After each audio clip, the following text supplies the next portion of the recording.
reunião, tô vendo meu telefone tocar. E assim, gente, aí eu tive que sair da reunião. Gente, desculpa, eu vou ver o que tá acontecendo. Rangel, volta pra agência agora. A agência lá em Milão te selecionou, você tem que estar lá em 3 dias.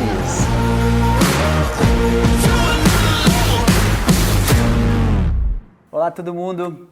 Hoje tô aqui com o Rangel Vilas Boas. A gente se conheceu através de um amigo em comum, aliás, uma amiga em comum, que foi a Aline Lefol, que fez a primeira entrevista com a gente aqui no canal. E só para dar uma introdução rápida, o Rangel fez uma carreira fantástica na área de publicidade e marketing, mas antes disso foi atleta de vôlei, Sim. Foi modelo, está trabalhando agora na Mirra, ele vai contar um pouco mais à frente, com a parte estratégica e gestão dessa empresa. E, antes de mais nada, muito obrigado por tudo, muito obrigado por você estar aqui, a topar participar com a gente. Algo que você queira falar para a audiência para começar? Oi, pessoal. Tudo bem com vocês? É um prazer estar aqui com vocês. Obrigado pelo convite. Eu espero aí contar bastante coisa legal, interessante para vocês. Tem algumas histórias aí para a gente trocar, compartilhar, né? Acho que conhecer mais sobre as trajetórias de outras pessoas pode ajudar todo mundo que está aí acompanhando a se desenvolver. Então, vamos lá, vai ser um papo bem legal. Estou bem feliz de estar aqui. Obrigado pelo convite mesmo, Paulo. Eu que agradeço novamente. Rangel, vamos começar o seguinte. A sua história com o esporte começou muito cedo. Sim. Eu acho que a gente deveria começar aí, porque você fez uma carreira enquanto as pessoas ainda nem tinham saído do ensino fundamental, né? Então conta pra gente um pouco. Eu acho que não pode falar nem que era carreira, né? Porque pra mim era tipo assim, era uma paixão e sempre foi. Eu joguei vôlei desde os 8 anos de idade, então assim, comecei muito cedo no esporte, né? Então fiquei muito inspirado ali de ver na televisão aquela Olimpíada de Barcelona, então aquilo todo ali eu acho que começou a criar uma história na minha cabeça e eu comecei a destacar no esporte muito cedo e foi dando certo, sabe? Então, e era um prazer muito grande, literalmente, era um fominha, assim, eu comia bola mesmo e foi me ajudando a me moldar, né, como pessoa, como aluno, e eu acho que foi um grande aprendizado. E aí você fala que é muito legal você fazer esse paralelo, que é tipo assim, eu não via isso como um aprendizado para uma carreira, mas todo o processo, né, de aprendizado que eu tive dentro de quadra, ele se viu muito para mim hoje em dia, e serve até hoje, né? Então, aquele aprendizado ele vem mesmo, mas eu não via aquilo como uma carreira. Tipo, para mim era um grande hobby e uma paixão muito grande e sim, daí chegou um momento que virou, tipo assim, o meu primeiro grande sonho. Então, foi a minha primeira trajetória, assim, né? Então, eu desenvolvi ela durante um bom tempo. Isso começando com quantos anos? 8. 8 anos de idade. O jovem Rangel ali, pequeno. Aliás, pequeno não, você tá com 1,87, eu já devia ser grande. Não, mas é engraçado contar porque na época eu era bem baixinho e gordinho, então assim, teve um aprendizado, um desafio grande aí, né, já de se moldar, né, então assim, o esporte também ele surgiu muito nesse sentido, né, para ajudar o menino gordinho a se moldar, né, ter mais saúde, a se entrosar melhor ali no grupo, então foi um processo bem interessante nesse sentido. Perfeito, você jogou até quando? Eu joguei mesmo para valer até os 19 e 20, sempre fazendo um paralelo, nunca deixei de estudar, né? Então sempre foi uma coisa que estava bem conectada, porque eu sabia que eu precisava ter o plano B, porque sempre tive esse sonho muito grande, mas eu sabia que a questão da competição era muito alta, né? Então, para ter uma vaga, ser um atleta de grande destaque, a questão da altura ia contar muito. Você falou, eu tenho 1,87 hoje, mas eu sou baixinho, tá, gente? Então, assim, eu não cresci o tanto que eu precisava de crescer para poder disputar mais campeonatos, enfim, para estar em times de ponta. E aí foi um processo meio de transição mesmo, porque estava realmente chegando o momento daquela escolha, ou eu ficava como um atleta, e talvez eu poderia sim ter um destaque, mas eu não ia ser um atleta de tanto destaque por conta de altura, das oportunidades, então eu comecei sempre a focar também na questão do estudo, que para mim era sempre bastante importante. Fazendo o mapa, 12 anos de carreira no esporte, entra na faculdade, foi durante ainda a fase competitiva, foi logo após? Então aí teve um processo aí que foi meio híbrido, né, que foi muito desafiador nesse sentido, né, porque aquilo que eu estava até comentando com você antes, né, o funil, né, então chega aquele momento do corte, né, que é realmente muito desafiador. E você vai analisando muito as possibilidades que você vai ter e os desgastes que uma carreira de atleta tem também, né. Então, também tive uma lesão nesse processo e aí então comecei a fazer algumas escolhas, né. E aí eu comecei a analisar de uma forma mais racional que talvez eu tivesse mais oportunidades continuando estudando. E aí foi realmente o momento que eu tive que fazer uma escolha mesmo. Eu estava já no cursinho, né? Tentei vestibular uma primeira vez, fui para a segunda fase, né? E não consegui. Aí continuei jogando mais um pouco, mas já focado no cursinho para passar no vestibular. E aí chegou o momento e falei assim, não, agora realmente é uma escolha. E aí o vôlei ficou para trás. Lesão de ombro? Lesão de ombro. Manguito? Tive manguito e algumas outras mais, um slap aí no meio. Recentemente agora eu fiz a cirurgia pra colocar, porque assim, o vôlei ele parou ali, mas ele vai ter um outro significado dali pra frente, sabe? Assim, o atleta deixou de existir temporariamente, sabe? Mas ele volta em alguns outros contextos depois. E aí eu fui realmente estudar. Eu acho que é interessante um comentário, né? Você falou que via isso como um hobby, via isso como uma paixão. Esse é o pinnacle de alguém que quer fazer uma carreira de fato, porque você tem que estar apaixonado pelo aquilo que você faz, né? E você começou bem. Exato, eu acho que aquilo foi assim, e principalmente assim, eu sou de uma cidade do interior, a gente foca muito nessas oportunidades que a gente tem, né? E eu fui tendo muito destaque, né? Peguei seleção mineira e fui tendo algumas oportunidades em outros clubes fora da minha cidade, então aquilo para mim foi realmente um processo grande de, sim, ser uma carreira, então eu investi bastante naquilo e tive muito aprendizado nesse processo, né? E é isso que você falou, assim, eu acho que quando você está relacionado com algo que você realmente ama, realmente faz sentido. E aquilo tem muito valor, né, profissionalmente e pessoalmente, né? Então, era uma coisa bem combinada. Agora, adiantando um pouco para quando você entra na faculdade, e aí a gente está falando basicamente, você passou um ano de cursinho e acabou entrando na UFMG de publicidade, certo? Isso, é. A gente entra na UFMG no curso de comunicação social. E lá dentro a gente tem uma base, um conteúdo inicial que serve para todos os alunos que entram ao mesmo tempo. E aí depois os alunos eles têm que escolher habilitação. Hoje já não é mais assim, tá? Na minha época eram 4 habilitações. Comunicação social, aí você tinha publicidade e propaganda, jornalismo, relações públicas e rádio e TV. Pelo que eu sei da UFMG, hoje são só 2, que são jornalismo e publicidade, não tem essa informação correta. Algumas outras escolas você já faz essa opção antes mesmo de começar o curso, tá? Mas nas federais normalmente é esse o processo. E aí depois você tem que entrar ali e fazer essa escolha, né? Você começa a ter um primeiro contato com o campo da comunicação, né? E a partir de então você toma essa decisão ali no 3º período, né?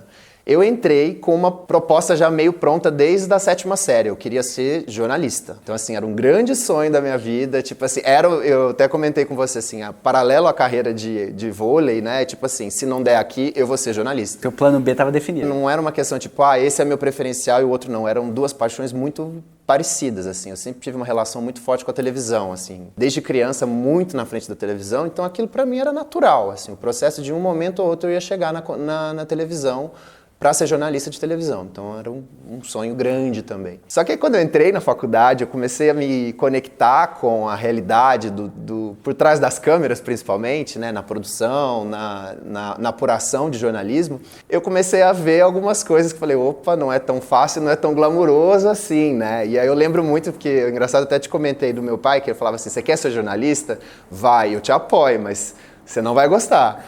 E assim, na verdade, não é que eu não gostei, eu gostei, só que eu vi que tinham outras situações envolvidas na profissão, né, que eu não me identificava tanto. Hoje eu valorizo muito a profissão de jornalismo. Eu falei, não é tipo assim, não é porque eu não deixei. E de certa forma eu sou um jornalista também. Eu acho que é legal a gente falar também disso, porque essa escolha, né, da habilitação, da comunicação, ela é relativamente difusa, porque acaba que quando você entra para o campo da comunicação e depois você entra até para o campo do marketing, você pode ser um publicitário que trabalha com jornalismo às vezes você é um jornalista que trabalha com relações públicas, porque as disciplinas meio que se confundem. Então é difícil, principalmente no mundo mais moderno que a gente tem hoje, onde as caixinhas estão meio quebradas, você definir qual que é o campo correto, né? Então assim, hoje você vê agências de relações públicas fazendo publicidade, agências de publicidade fazendo social media, e assim vai. Então é um universo um pouco mais difuso, mas bem mais conectado, né? Que fala de uma linguagem mais do presente, né? Eu acho que isso é um ponto super importante, né? Especialmente como a gente está descentralizando as mídias, os meios de comunicação, todos temos um papel, de alguma maneira, de gerar conteúdo. Agora, essa história foi engraçada, porque você sempre foi apaixonado com a parte de jornalismo, televisão. Eu cresci no meio de uma televisão, era engraçado isso. Meu pai era diretor técnico de uma pequena televisão local, certo. Então eu cresci subindo as antenas com ele, fazendo manutenção, vendo bastidores de produtores de vídeo e tudo. E eu nunca quis, nunca se conectou com aquilo.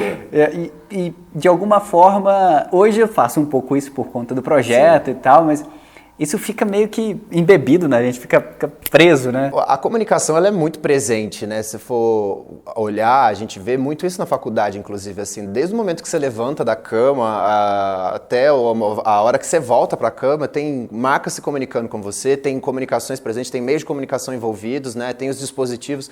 Então, assim, esse processo da informação, ele é muito mais sutil do que a gente imagina e, ao mesmo tempo, muito mais potente do que a gente imagina, né? Então, é realmente um processo muito interessante de se acompanhar. Para quem se apaixona por ele, como eu me apaixonei, assim, você vai encontrando nuances cada vez mais profundas desse processo. Isso é muito legal. Eu vou retomar daqui a pouquinho o tema do esporte e dos aprendizados quando a gente estiver falando da Mirra. Se eu me esquecer, me lembra de a gente falar disso.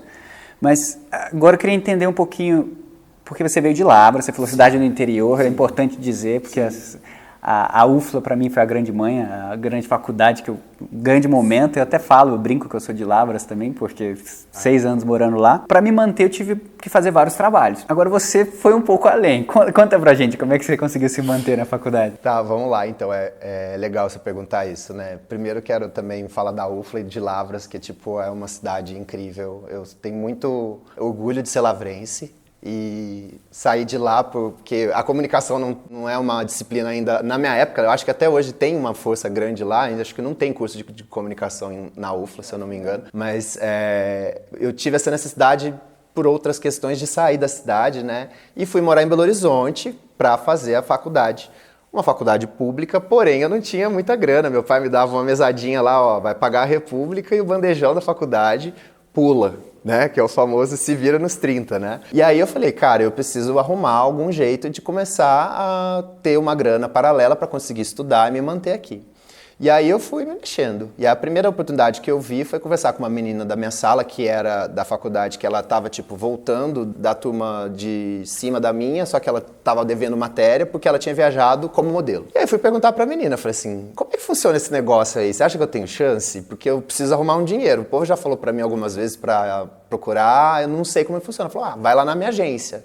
Eu fui, deu certo, comecei a trabalhar. E aí eu comecei a trabalhar na área da moda também, como modelo de campanha, desfile, e durante todo esse período da faculdade foi uma das frentes que abriu e eu fui conseguindo tirar uma graninha dali para me ajudar no preparo ali, no meu sustento, né? E também trabalhando com eventos. E aí era garçom, animador de festa de criança, festa de 15 anos. Qualquer coisa que você jogava na minha mão, a gente topava, porque realmente era aquela coisa assim, essa hora que você precisa fazer uma grana para se manter. E aí foi uma aventura muito legal, porque eu comecei a ter repertórios bem interessantes que me ajudavam até na faculdade, sabe? Assim, um desenvolvimento tipo, de começar a ter um olhar para o universo dos eventos corporativos, dos eventos sociais, que coisas que depois eu fui usar mais pra frente. Trabalhar no mundo da moda com nomes como Ronaldo Fraga, por exemplo, primeiro como modelo, depois o Ronaldo virou um amigo, e depois assim, de fazer projeto numa agência pro Ronaldo Fraga. Então assim, oportunidades muito legais nesse sentido, sabe? Isso é super bacana. E eu até hoje me lembro que boa parte do que eu aprendi, boa parte do que eu usei na minha carreira, eu desenvolvi ou quando ainda criança trabalhando lá nas primeiras coisas, ou trabalhando com projetos paralelos na época da faculdade. Sim. E é legal ver você fazendo isso. Claro, você estava na área de comunicação, talvez tivesse um pouquinho mais de correlação, mas ainda assim... Sim, a gente volta a falar daquilo, né? A comunicação, ela tá tão presente ali que ela vai te colocando em alguns contatos, assim. Eu lembro muito, por exemplo, nossa, uma vez eu fiz um evento na Globo Minas e eu fiquei dentro de um camarim com a Glória Maria, cara. E aquilo, eu falei, caramba, a Glória Maria tá aqui do meu lado. E a oportunidade de falar com a Glória Maria ali, assim, cara, tipo... Isso não tem preço, sabe assim? Então, para mim foi de fato eu sou muito grato pelas oportunidades que a moda trouxe para mim nesse sentido. E você seguiu na moda depois da faculdade por um período? Sim. Eu acho que é melhor a gente dar uma pausa aqui. Vamos entrar na... Ok, você está se formando agora. Justo. Primeiro trabalho, primeira agência, conta pra gente aí. Então aí assim, eu tive diversos desafios legais aí, de aprendizados, aí eu comecei a trabalhar de estagiário mesmo. Gente, é engraçado falando assim, eu passava press release, né, comunicados para a imprensa via fax. Eu ficava a tarde inteira passando fax na agência, né? Eu trabalhava para uma agência que a gente atendia Itambé. Eu ficava a tarde inteira passando fax para os jornalistas. Era muito engraçado, assim, uma coisa que hoje você nem imagina, sabe? E não é tanto tempo assim atrás, isso é muito legal de ver. E aí foi começando a ter algumas oportunidades, trabalhar na área de planejamento dentro de agência de publicidade, também depois fui trabalhar numa agência de marketing promocional, institucional, na área de eventos. E aí teve uma grande oportunidade que foi trabalhar com uma grande marca, que foi a Fiat, que eu trabalhei dentro de uma agência que chama Noir, da Ângela Azevedo, de BH. E aí eu fui trabalhar na área de responsabilidade social. Então foi meu primeiro grande desafio mesmo com uma grande marca. Ali sim que eu comecei a falar, caramba, eu tô trabalhando com um projeto grandioso. E aí começa daquela realização profissional, tipo de viajar para grandes eventos de lançamento de carro, acompanhar ativação de patrocínio da marca. E aí você começa a ver, caramba, é isso aqui. Aí você começa a falar, nossa, que legal. Então assim, você começa a se encontrar de verdade, assim. Você começa a ver, nossa, tudo aquilo tá fazendo um sentido muito forte agora. Cada bloco que você colocou tá servindo para você subir um pouquinho mais alto. Aí você vai vendo o seu próprio desenrolar, assim, porque é engraçado, assim, porque a faculdade ela te dá muito repertório, mas é aquilo que a gente falou, assim, fica muito num campo teórico, né? E por mais que você tenha as oficinas práticas, os estágios, ainda é um conhecimento pequeno, perto do que de fato o mercado demanda. E aí, de repente, você é catapultado, literalmente, tipo, olha, agora você está lidando com grandes projetos. E aqui, assim, pula, porque é a hora que você tem que fazer a coisa acontecer. E em qual momento você começou a trabalhar com marketing mais voltado para marketing esportivo? Aí a gente tem um pulo grande aí, né? Então, assim, como que foi esse desenvolvimento? Então, fui morar fora primeiro, né? Então, fui trabalhar como modelo fora, como você falou, trabalhei na Itália. Aí eu voltei para cá. E aí já foi uma construção um pouquinho mais longa, né? Porque aí foi assim um momento de... Eu já estava me envolvendo aqui com o mercado de São Paulo, já morando aqui, trabalhava na área de tecnologia, trabalhava para HP, dentro de uma agência internacional. E aí, de repente, eu falei assim, eu preciso de alguma forma me reconectar com o esporte, né? Porque ainda era muito latente em mim a questão do atleta. Inclusive, muitas das pessoas que me acompanhavam quando eu era mais novo, os treinadores, até meus pais, familiares, eles achavam que se não desse certo como atleta, eu ia virar educador físico. E, de alguma forma, eu não me identificava com aquilo, assim, sabe? E é engraçado que eu vou chegar num ponto que você vai ver que hoje eu estou bem próximo desse mercado, de alguma forma. E aí eu falei assim, deve ter um caminho. E eu comecei a estudar possibilidades. E aí eu foquei na questão do marketing esportivo, né? Então, qual que era e qual foi o meu plano? Eu vislumbrei que tinham 2 grandes eventos esportivos para acontecer no Brasil, né? Que seriam a Copa do Mundo e as Olimpíadas, né? Eu falei assim, caramba, eu quero fazer parte disso, né? Porque, tipo, meu pai sempre fala assim, né? Eu lembro de uma vez que meu pai falou assim, pedi pro meu pai uma vez para ir no show da Madonna. Ele falou assim, não, você tem que ir, meu. Essa mulher movimenta o mundo, você tem que estar lá de alguma forma para participar disso, né? E as Olimpíadas e a Copa do Mundo, para mim, eram isso, assim. Eu falei assim, como que eu traço um plano para chegar lá? E aí, beleza, encontrei uma pós-graduação, né, de Administração e Marketing do Esporte. Eu fiquei dedicado para ela 1 ano e meio na SPM, aqui em São Paulo. Então, me preparei um repertório grande para ser um profissional qualificado para atuar para alguma grande marca durante esse período de Copa do Mundo. Visão de longo prazo sendo aplicada. Exato, aí, né? Você enxergou a oportunidade de anos à frente. Sim, era assim, eu fiz esse curso em 2011, 2012, né? A Copa foi em 2014, se não me engano não, foi até 2010 que eu comecei o curso, eu terminei ele em 2011, então eu já estava me organizando antes, porque eu sabia que esse momento ia chegar e que profissionais com essa expertise seriam demandados no mercado. Então eu me organizei e calhou de eu ter conseguido uma grande oportunidade com uma marca que eu admiro muito. E aí assim, pelo amor de Deus, me coloca nesse projeto. Foi a Denise Marcolina que trabalhava comigo na Burson, que era a agência que atendia HP. E aí ela abriu essa oportunidade para mim na Spali, que é uma grande agência da época da área de publicidade, marketing de guerrilha, da área de relacionamento com influenciadores, imprensa, e eu fui trabalhar para a Adidas. Trabalhei para a Adidas 3 anos nesse projeto de Copa do Mundo. Então, assim, foi uma oportunidade ímpar na minha carreira, assim, um aprendizado muito importante, né? Trabalhei com nomes da indústria muito legais. Aí conheci grandes amigos aí, né? Então, assim, pessoas que eram chefes e de repente viraram grandes amigos, tipo a Adriana Teixeira, que hoje está na Marisa, que é um nome muito incrível do mercado, e outras pessoas. Então, assim, e a possibilidade de você estar de frente a frente, tipo assim, de um dia você tá falando com o Kaká, aí no outro dia na Copa você tá o David Beckham na sua frente, aí você fala assim, caramba, as coisas se faz um boom. Como é que eu cheguei aqui, né? Como eu cheguei aqui, sabe? Mas assim, você sabe como que você chegou ali, porque assim, você se preparou para aquilo, sabe? Então, assim, foi uma realização muito grande fazer Copa do Mundo, né? Eu vivi a Copa muito intensamente, eu fiquei 40 dias no Rio, no QG da Adidas, dentro do Flamengo. E era assim, gente do mundo inteiro trabalhando, assim, profissionais do mundo inteiro da área de comunicação. Era muito legal que todo dia tinha um grupo chorando, né? Porque, tipo, um time tinha sido eliminado, outro perdeu, até o dia do 7-1, um amigo aí foi... Aí foi bem difícil, cara, assim, não gosto de lembrar. Não, foi complicado, assim, é legal falar até assim, imagina, a Adidas é uma empresa alemã, eles foram muito respeitosos, e eles sentiram muito aquele processo. Esse dia é uma coisa assim, cada um tem uma narrativa pra ele, né, mas a nossa foi marcante, assim, esse processo, foi um aprendizado muito, muito, muito intenso. Eu não sei se você se importa, mas a gente podia falar um pouco do seu pai? Que sim, você citou ele algumas vezes. Sim. Como é que ele era? Como é que foi essa... Tipo, sabe, pai herói? É isso. E aí ele sempre foi o cara que incentivou a mola, porque de casa sempre foi o cara que também alçou voos mais ousados, né? Assim, papai trabalhou em grandes marcas do segmento dessa parte de eletrodomésticos, né? Então foi Magazine Luiza, Ricardo Eletro, várias marcas nesse mercado, então administrador forte. E sempre foi o cara que pôs o incentivo, assim, qualquer rolê, juro, de verdade, assim. E eu falo isso hoje porque eu vejo também, assim, com as minhas irmãs. Então, com minha irmã agora mais nova, que ela tem 20, e ela tá fazendo medicina, e ela decidiu fazer medicina no Paraguai, porque o namorado tá baseado em Foz do Iguaçu, e ela foi junto e meu pai falou, beleza, é isso que você quer? Tem certeza? Vai! Então, assim, meu pai sempre foi essa mola que colocou e coloca a gente pra frente sempre. Então, assim, muito grato por tudo que ele possibilitou nesse sentido, assim, porque nunca teve uma resposta negativa, assim, sempre teve olha, talvez você possa considerar isso, talvez você deva considerar isso, mas se é isso que você quer, vai lá e faz. E se der errado, volta, eu vou estar aqui. Então, acho que isso pra gente foi e é muito válido, né? Então, esse processo, assim, muito positivo pra gente nesse desenvolvimento.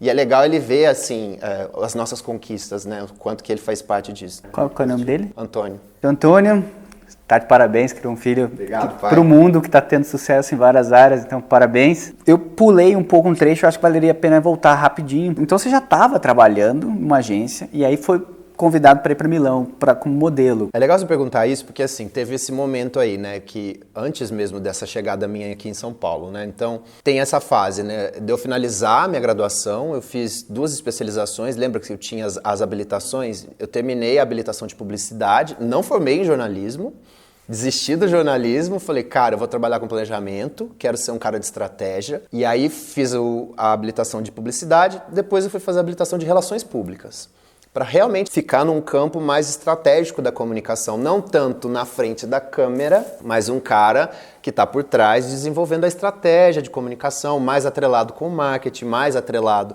com o mundo da gestão. E aí tive essa oportunidade muito ímpar de trabalhar com a Fiat, só que aí chegou um momento que a gente teve a crise de 2008. O mercado ficou um pouquinho mais enxuto, né? O contrato da agência que eu trabalhava para a Fiat findou. A agência me absorveu internamente em outros projetos. Só que aí abriu aquela fase assim, esses desafios eu acho que estão um pouco desafiadores mesmo para mim. E aí eu falei, quero buscar outras coisas. E um belo dia eu fui para a agência de modelos, tipo, para fazer uma reunião. Falei assim, gente, eu acho que talvez seja uma hora de eu tentar fazer algum voo e fazer uma temporada fora e testar alguma oportunidade fora do Brasil. Eu acho que você tá com um perfil legal. Os bookers da agência acharam interessante. E aí a gente fez umas fotos, vamos fazer umas fotos novas, porque sempre tem que fazer uma atualização das fotos, né? Fizemos as fotos, beleza, Rangel, qualquer novidade a gente te avisa. Saí dali e fui para uma reunião. E toda reunião, tô vendo meu telefone tocar, e assim, gente... Aí eu tive que sair da reunião, gente, desculpa, eu vou ver o que tá acontecendo. Rangel, volta pra agência agora, a agência lá em Milão te selecionou, você tem que estar lá em 3 dias. Isso em poucas horas, né? Assim, então, tipo assim, foi entre fazer as fotos e ir pra reunião, sei lá, deve ter passado 1 hora, 1h30, e dali eu, tipo, terminar a reunião, voltar para a agência, ir para a agência de comunicação, não agência de modelos, tipo, pedir demissão. A minha chefe na época falou assim, meu Deus, que loucura, mas você tem que ir e tal. Foi muito bacana a postura dela. Então, assim, de pedir as contas, fechar a conta, literalmente, despedir dos amigos em Belo Horizonte, voltar para Lavras, despedir dos pais, pegar o voo e ir para Milão. E, assim, com a cara limpa e vamos ver o que vai acontecer, assim. Aí chega lá, ninguém te busca, você tem que sair do aeroporto e chegar. Eu era muito novinho ainda, tinha pouca experiência de viagem internacional, assim. Para mim foi tudo novo, assim, né? Eu já arranhava italiano, já tinha estudado italiano, porque eu trabalhava na Fiat, então isso me ajudou de certa forma. Então, mais uma vez, aquela coisa assim, desse preparo também para te alçar lá para fora.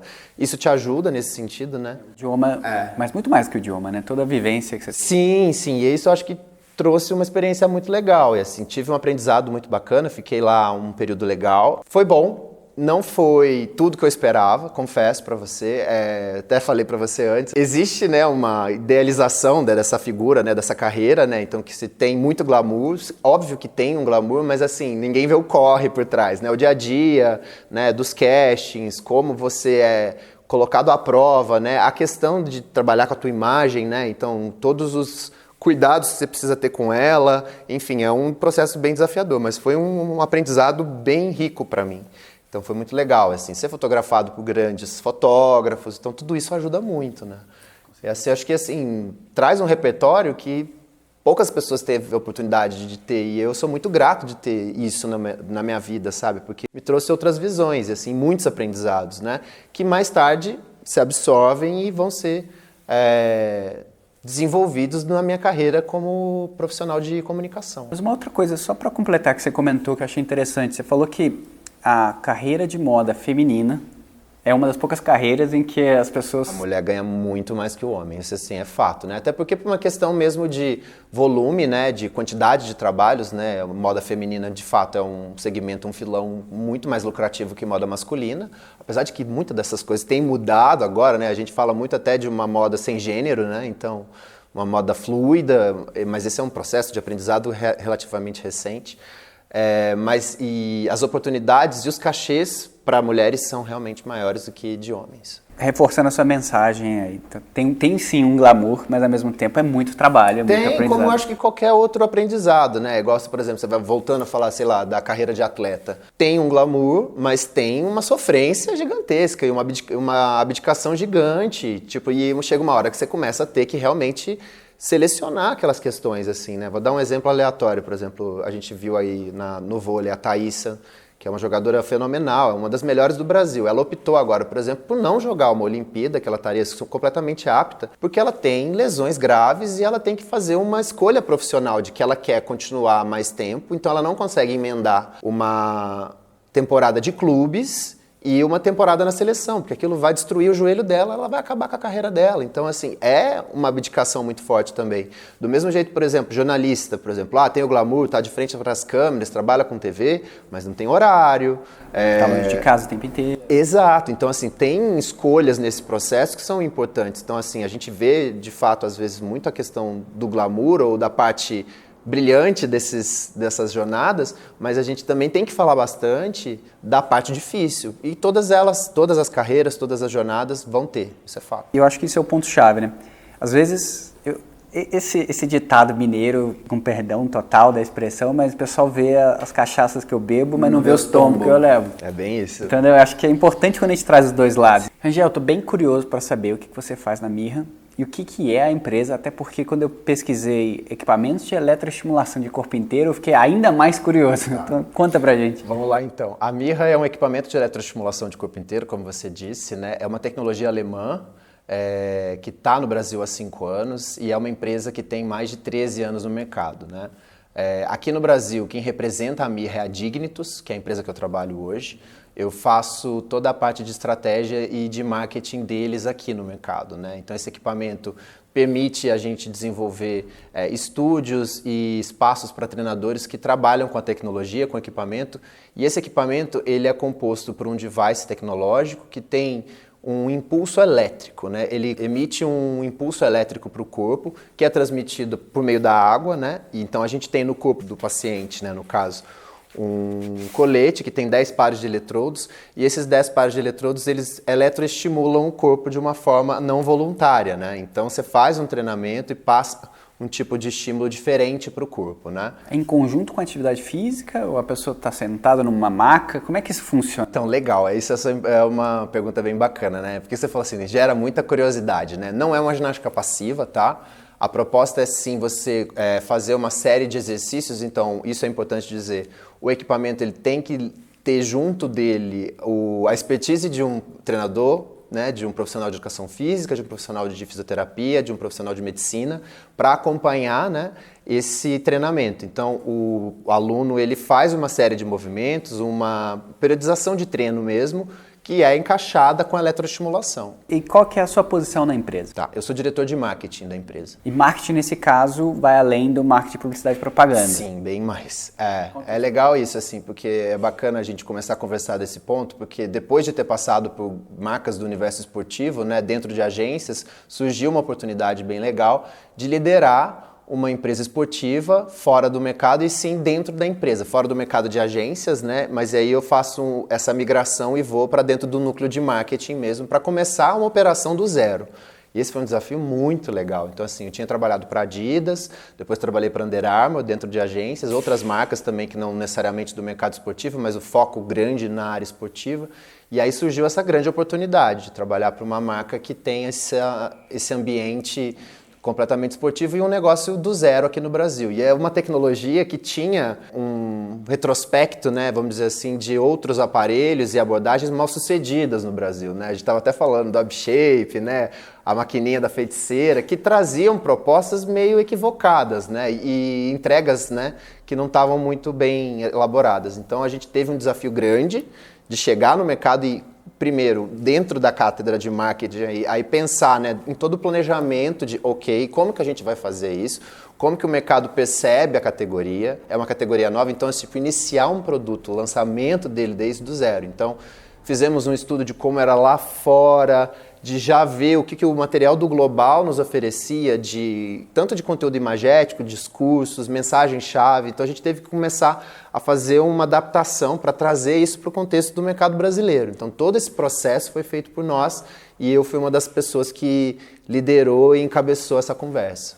Eu acredito que deve ter ocorrido um ajuste forte, né, da mensagem que era utilizada na Europa, por exemplo, para a mensagem que é usada no Brasil. É engraçado que a mensagem em si, ela talvez não mude tanto. As mensagens chaves a gente conseguiu trabalhar elas bem, mas talvez a estética e o estilo de comunicação teve que ser um pouco diferente, né? Então, assim, a gente viu que algumas fórmulas que lá fora funcionavam muito bem, aqui elas eram absorvidas nos testes como uma campanha muito fria. Então, a gente teve que trazer ingredientes mais brasileiros para essa conversa. A gente, de certa forma, tropicalizou mesmo a conversa, porque aqui no Brasil, principalmente quando a gente fala do universo fitness, a gente tem uma abordagem de mensagens de comunicação, de linguagens mais ousada, digamos assim, né? A publicidade aqui no Brasil, ela deixa um campo mais divertido, digamos assim, sabe? E assim, lá fora a gente viu, por exemplo, tonalidades de cor, movimentos, narrativa mesmo de materiais que eram mais frios. E a gente via que aqui, isso aqui no Brasil a galera entende, mas não se conecta. Então a gente começou a criar links, né, maneiras de fazer isso acontecer, né? Então trouxemos celebridades para esse universo, né? Então a Sabrina Sato foi uma das nossas musas aí nesse processo, Adriane Galisteu, a gente trouxe grandes treinadores, a gente também teve uma veia mais científica, né? E a gente trabalha muito nessa frente ainda para trazer dados de mercado, não de mercado, mas estudos científicos, né? Envolvidos nesse processo para comprovar a eficácia do treinamento.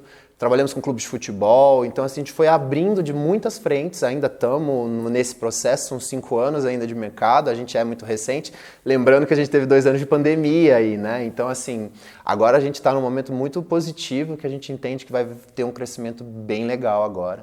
Então estamos preparando, ainda temos muita coisa para acontecer e 2022 vai ser um ano bem cheio também. Só que no meio dessa empresa você também estava com um projeto, eu não vou dizer pessoal, vou chamar paralelo. Paralelo. Que nem dá pra falar que é paralelo também. Você estava ali vivendo, que era a Sonder, né? Então, eu acho que a melhor forma para a gente explicar isso, o que é essa startup, é você fazer o pitch dela. Boa, vamos lá.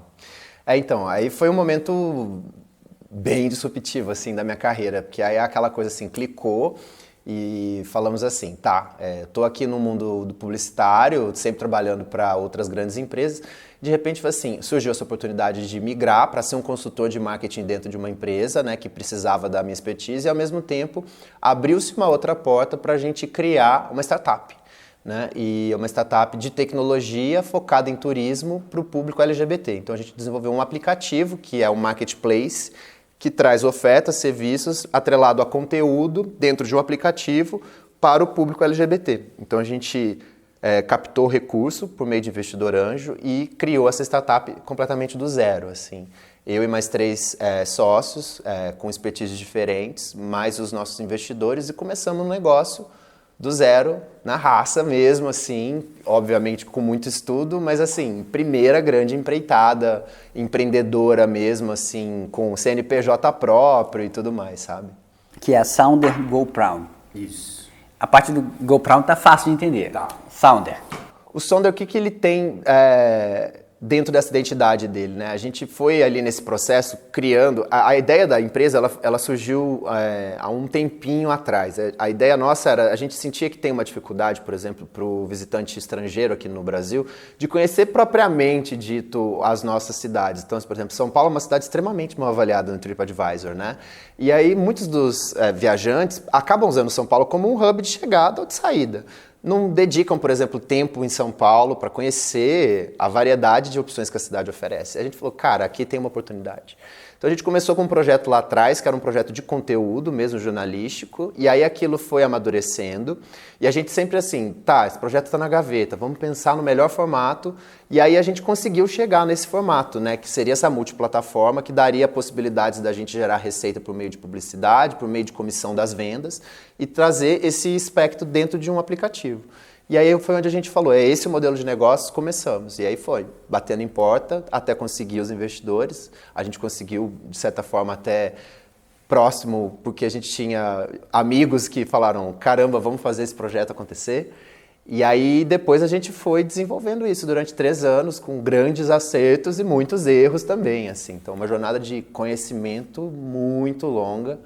E é, assim, uma catapultada muito grande, assim, sabe? Assim, eu realizei grandes desafios profissionais que eu tinha nesse processo. Então, assim, de poder viajar para o exterior para trabalhar, que eu ainda não tinha concretizado, sabe? De me conectar com profissionais de outras culturas.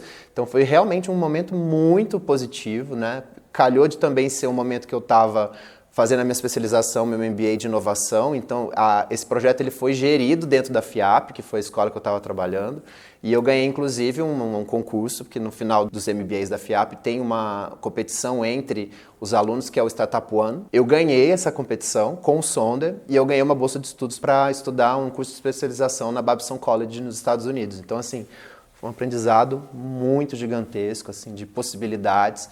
É um projeto que teve um impacto muito forte agora pela questão da pandemia, como eu te falei, né? Então, a gente estava preparado assim para lançar a versão 2.0 do aplicativo depois do Carnaval de 2020 e aí, pum, pandemia. E aí, assim, por motivos naturais, todos os investidores decidiram dar uma parada e, assim, em comum acordo comigo, assim, porque a gente não via muito sentido naquilo. Era um momento de incerteza muito grande.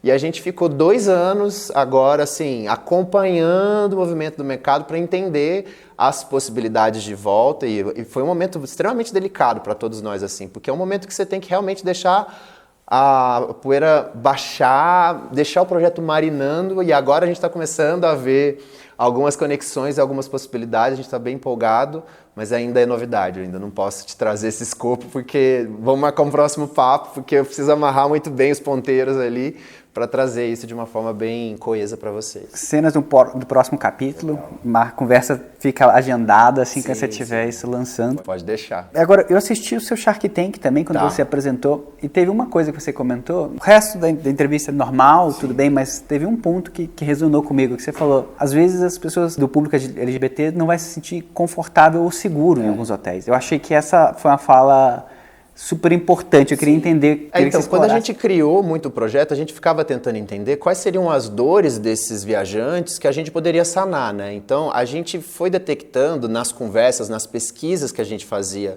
com os potenciais consumidores da plataforma, quais seriam os objetivos deles, que tipo de informação ou que tipo de dor a gente podia curar para eles, né? E essa era uma questão muito pertinente, que se falava muito, assim, muitas das vezes, dependendo do destino, se o destino é mais friendly ou não, eu não me sinto confortável, por exemplo, para chegar num hotel, eu e o meu marido, por exemplo, né, e se apresentar como um casal. Então, tem muitas questões ainda envolvidas que precisam ser pensadas. Então, nosso objetivo era, de uma certa forma, facilitar esse processo de escolha, né, trazendo já um conteúdo curado. Olha, esse hotel você pode frequentar, esse destino, por exemplo, tem que tomar esse tipo de cuidado. ou às vezes até não recomendar um destino, porque a gente sabia que era um destino homofóbico, e assim a gente foi criando esses contextos. Então, sempre foi muito pautado nessa questão. E você falava muito dessa questão do significado do Sonder. Pra gente isso era muito legal, porque o nosso objetivo era transformar por meio do turismo, porque é uma coisa nítida, né? Quando viajar, todo mundo fala, né? É um investimento, porque assim, você gasta um dinheiro, mas você volta super transformado de todas as viagens que você faz.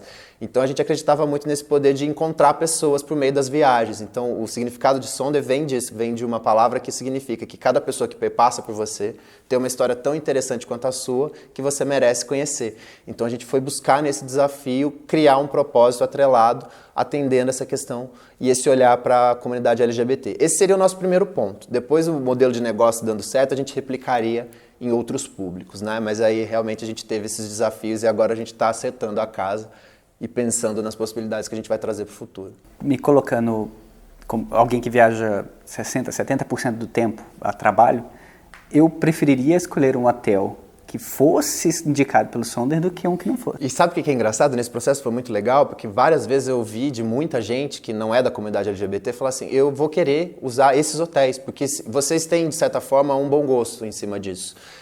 Ou então, se esse lugar é tão assim descolado, é um lugar que eu quero estar. Então, assim, se tem uma oferta boa dentro da tua plataforma, eu vou querer participar. E a gente começou a ver até umas interconexões, assim. Foi um aprendizado muito legal, porque também teve um aprendizado muito de entender a questão da diversidade, a questão e a necessidade de apoiar a comunidade de alguma forma. Então, assim, como que a gente consegue trazer o acesso por meio de uma plataforma como essa?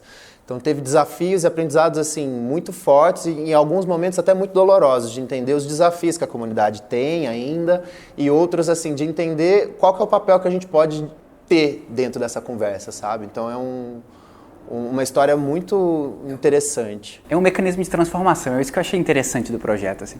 Fiquei bastante apaixonado pelo projeto, né? Das diferentes frentes, porque, primeiro, você tem uma certa curadoria de conteúdo, de dizendo, olha, essas são coisas que talvez você não veria se você for... O caso da sua publicação de Tóquio. Tem 1000 maneiras de você ver uma grande cidade. Total. E você está trazendo uma perspectiva única, com uma trilha muito interessante para fazer. Eu falei, nossa, eu quero fazer isso. Então eu acho que é muito mais do que só a comunidade LGBT. Né? Não, e é assim, e como que você começa uma história sobre uma ótica dessa e de repente você começa a criar tanto valor e tanto amor mesmo por uma história, um contexto. É legal você falar dessa história de Tóquio ou de Japão como um todo, né? Porque foi, por exemplo, parceiros que apoiaram a nossa iniciativa e falaram, caramba, isso é muito legal e a gente quer comunicar com o mercado brasileiro, assim. Vocês são um pedaço nosso, de alguma forma, né? Então, assim, a gente conseguiu criar tanta conexão. Por exemplo, eu trouxe os clientes japoneses para cá, a gente fez um jantar japonês para lançar o guia aqui em São Paulo. E, nossa, eles ficaram muito tocados com a maneira que a gente conseguiu cativar e construir essa história, sabe? Assim, então, pra gente foi um aprendizado muito grande ver que a gente conseguia fazer essa conexão. Então, acho que eu falei, olha, ok, estamos cumprindo um dos objetivos do negócio. E mais além, assim, tipo, como que a gente consegue gerar valor nessa cadeia, né? E a cadeia do turismo, ela tá mudando muito, né? Agora, então, as novidades que a gente está preparando, elas vão até perpassar por isso, assim. Porque, cara, a gente tinha uma estruturação meio... destinos, distribuidores, agências de viagens, o consumidor, que não funciona mais. É uma digitalização que veio e quebrou essas caixinhas e agora a gente tem que criar conceitos novos, né? Então a gente está bem ligado nessa possibilidade aí. Perfeito. Eu vou seguir de perto o projeto. Você já falou que as novidades estão chegando, eu não vou poder te perguntar o que está por vir nos próximos 2 anos, então vou deixar essa pergunta para um outro momento, talvez uma entrevista rápida só sobre a Sonder quando ela for relançada. E...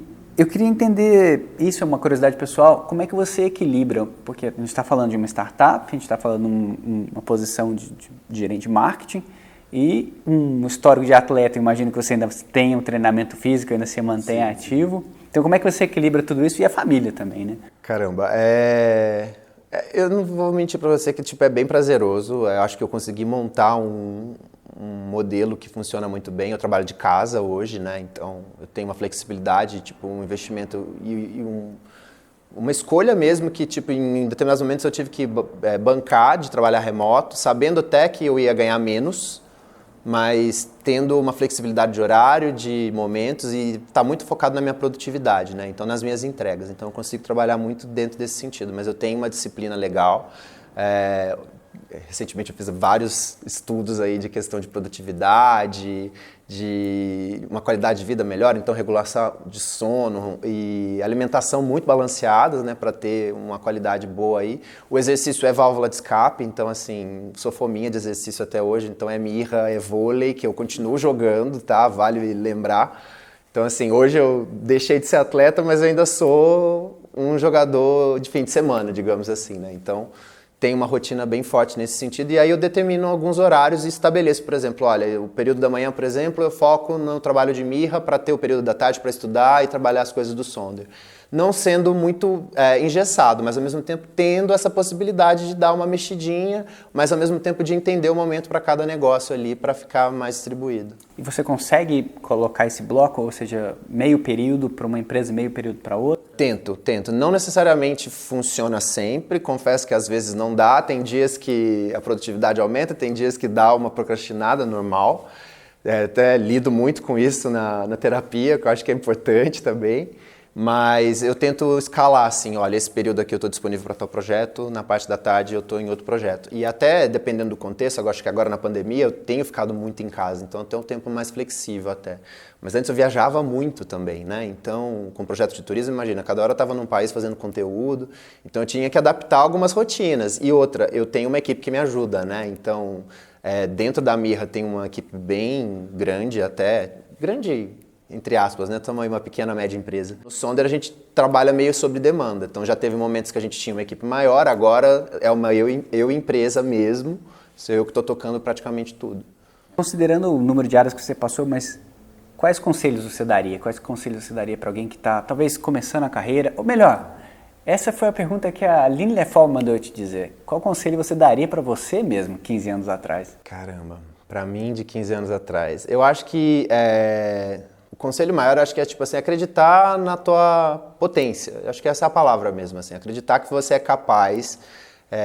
A gente tem muita insegurança quando a gente é mais novo, né? E assim, passa por uma série de desafios mesmo, né? De relacionamento mesmo, dessa questão do colégio, de ser uma fase mais delicada e até esse próprio momento, né, de formação profissional, né? Que você falando, quando você olha para 15 anos de carreira, você fala, caramba, você é muito capaz. E assim, não tenha medo dos desafios. Eu acho que isso é o maior e eu acho que esse é um aprendizado que você gosta de falar, né? É o meu pai que já me ensinou lá atrás, é uma coisa que eu quero replicar, assim. E assim, se eu te contasse cada rolê que rolou, você não vai acreditar. Então, assim, não tenha medo, se entregue, porque eu acho que teve alguns momentos que eu acho que teve algumas escolhas no passado que eu deixei de fazer porque eu tinha medo mesmo, assim, sabe? Tipo, talvez de tentar mais um projeto, conseguir continuar um pouco mais na carreira de atleta, por exemplo, porque eu não sentia que eu tinha tanta potência e hoje eu consigo ver, pelo preparo mental que eu tenho, pela experiência, que eu teria essa condição. Então, eu daria esse conselho para tentar ser mais ousado e talvez mais resiliente. Mire o mais alto que você puder. Exato. E mesmo se você errar, você ainda vai estar bem acima da média, né? Exato.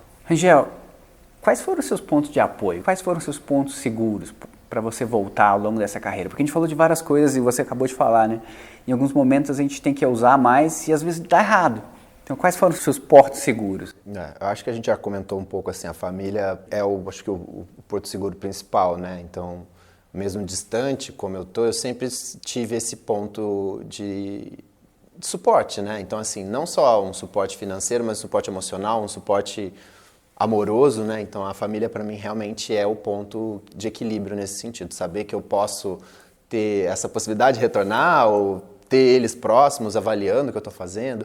Então assim, eu acho que também o meu relacionamento com meu marido, eu acho que ele é muito bom nesse sentido também, né? Uma casa de empreendedor, então a gente tem aí uma veia muito forte que a gente compartilha muito, né? O que um e o outro tem feito, então nesse sentido a gente se suporta bastante, né? Então isso é muito importante.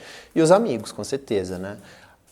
Que também estão ali presentes nesses momentos, né? Então, e também essa questão de ter possibilidade de trocar muito com profissionais mais experientes. Eu tive muito contato com profissionais extremamente competentes, assim, que foram, de certa forma, abridores de porta para mim, né? Então, assim, e ao mesmo tempo mentores, né? Gente que eu pude me amparar nesse processo, né? E mesmo dentro das escolas, né? Então, assim, sempre, tipo, isso que eu falo desde o início, assim, eu tive sempre uma relação muito forte com meus professores, eu valorizo muito a figura do professor, né? Então, assim, esse processo de aprendizado e da figura humana do professor, não só daquele professor que te passa um conteúdo, mas daquele professor que olha para você na quadra, na sala, dentro de uma sala que você está fazendo um pitch de um investimento. Então, assim, como que essas pessoas olham para você e falam, peraí, eu vou te ajudar. E eu fui muito sortudo mesmo nesse sentido, sabe? Eu sou muito grato nisso. Inclusive, uma das coisas que eu estou me preparando profissionalmente é para ter um momento onde eu vou, de certa forma, retribuir.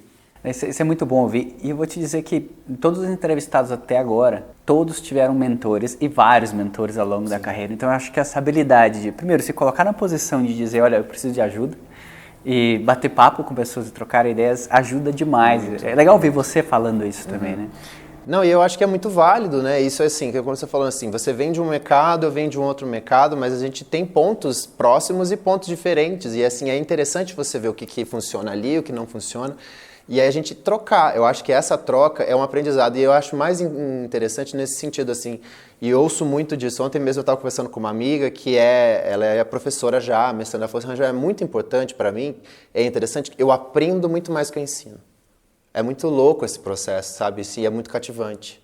Rangel, aproveitando essa deixa, quais são os livros ou outras fontes de conhecimento que você indicaria para as pessoas que estão ouvindo a gente? Eu acho que uma dica que eu gostaria muito de dar, assim, leia muito, leia qualquer coisa que cai na tua mão, assim, eu sou um leitor ávido, eu amo ler e eu acho que é um dos caminhos de aprendizado muito criativos e fundamentais, principalmente para a gente que está em comunicação, mas acho que imagino que em todas as áreas, é um repertório que você ganha, que é muito válido, né? Então, vou dar aí algumas dicas, né? Então, eu queria dar uma dica do material do Jim Kwik, que é o The Super Brain, que é bem legal, que acho que é um livro bacana para quem quer aprender métodos para leitura dinâmica, para ter qualidade de vida, que é bem bacana. Não dá para falar de Bauman, né, Modernidade Líquida, que eu acho que é um livro muito bacana. E eu recomendo sempre biografias, assim, que eu gosto muito de ler. Recomendo qualquer uma, assim, tem várias que eu posso citar aqui. Leia a biografia da Rita Lee, Michelle Obama, tô lendo do Barack Obama agora, Steve Jobs, excelente, Leonardo da Vinci, fundamental, então ficam umas dicas aí. Perfeito. Do Kwik eu só conheci o podcast dele, na verdade. Veja esse livro dele, ele é muito legal. Ele tem um livro que é The Super Brain, que ele fala muito, por exemplo, de estilo de alimentação saudável para você ter uma qualidade melhor de raciocínio, de escolhas de vida e também essa questão da leitura dinâmica. Ele faz uns materiais também que estão muito embedados numa outra plataforma que chama Mind Valley, que é bem legal. Fala muito essa questão de mindfulness, né, de coaching, é quase um coaching espiritual, mas é uma abordagem bem científica e bem prática. Hipnoterapia também com a Marisa Peer, acho que são coisas legais assim que são recentes, que têm ajudado muitos profissionais agora, principalmente nesses momentos, nesses desafios que a gente está vivendo agora. Perfeito, então eu vou deixar todas as recomendações, vou deixar nos links aqui na descrição do vídeo, só clicar, fica bem fácil. E a última pergunta, se você pudesse conversar com qualquer pessoa da história, por 1 hora, você só tem literalmente 1 hora, não importa se a pessoa já está morta ou não, Você teria essa 1 hora para conversar, quem seria essa pessoa? Caramba, eu vou dar 2 nomes rápidos que vem na cabeça. Um é Leonardo da Vinci, com certeza, assim, eu terminei recente a leitura da biografia dele e tive até, inclusive, numa exposição aqui em São Paulo que teve. Cara, ele é um homem completamente fora da curva, assim, né? 500 anos que ele viveu lá atrás, assim, o que ele construiu, as possibilidades que ele deixou ainda em aberto, assim, nossa, é fascinante a história dele. Então, acho que é um cara que eu gostaria, assim, realmente, de passar 1 hora conversando. Vou te dar um outro nome também, David Bowie, que eu acho que é outro que... Um camaleão, né? Um camaleão, e eu gosto muito disso e me vejo muito nessa figura do camaleão, assim, sabe? Tipo, cada hora você tá se reinventando e 1 hora você é uma coisa, de repente você já tá pensando em outra. Então, são pessoas que eu olho, assim, e tenho uma admiração bem grande. Perfeito, 2 excelentes nomes. A biografia do Da Vinci também eu achei fantástica quando eu li ela. Bom, o convidado tem o direito e também um pouco a obrigação de trazer outras pessoas para o canal. Quem você gostaria que estivesse aqui contando a história? Já manda um convite. Boa, vamos lá. Eu pensei em 2 nomes aqui, até 3. Vou colocar aqui e aí vocês avaliem. Então eu queria convidar o Pedro Alvim, do Magazine Luiza, para conversar com você. Eu acho que pode ser um grande nome. Para você ver aí mais uma carreira no mercado de marketing, uma carreira bem impactante. Aí também quero convidar o Edson Júnior, que é da Mais Diversidade, que é uma consultoria na área de relações, mais focadas nessa questão de diversidade, que é um cara também gestor de talentos bem interessante, que pode ser um nome legal. Vou convidar também um casal, que é a Lívia Jazz e o Marcelo Jazz, que são tatuadores e também faz um trabalho de preparo holístico ali, num processo de transformação com as tatuagens, que eu acho que pode ser uma linguagem diferente e legal para você Um modelo de negócio diferente e interessante. Exato, vai ser bem legal você poder conversar com eles. Rangel, muitíssimo obrigado pelo seu tempo. Imagina, foi um prazer estar com você. Foi muito legal bater esse papo, espero que vocês gostem aí. E vamos continuar conectado aí para as novidades suas e minhas, enfim, vamos trocar figurinha. Com certeza. E esse foi o Carreira e Negócios com Rangel Vilas Boas. Obrigado, A gente se vê no próximo episódio. Até mais. Até mais, tchau, tchau.